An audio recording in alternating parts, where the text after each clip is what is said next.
liebe Freunde. Ich habe euch versprochen, ein paar neue Lieder, die ich erst selber ein bisschen gelernt habe.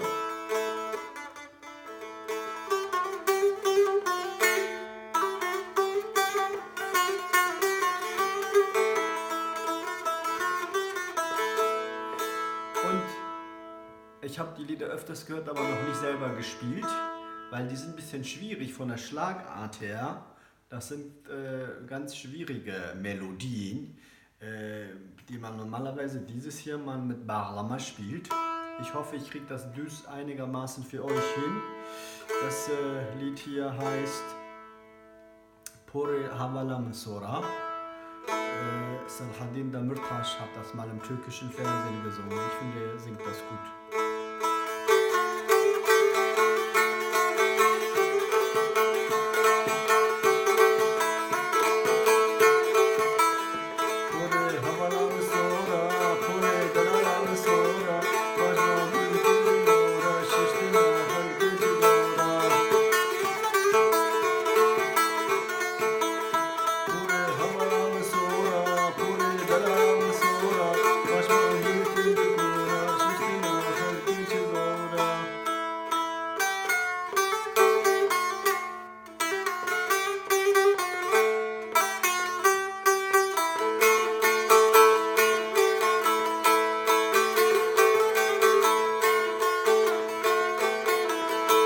Von den Noten her, Parda, ganz einfach, ne?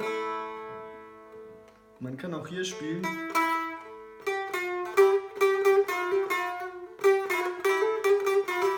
Auf die mittleren Parda, angefangen hier und dann 5-4, aber mittlere, nicht Parda, Saiten.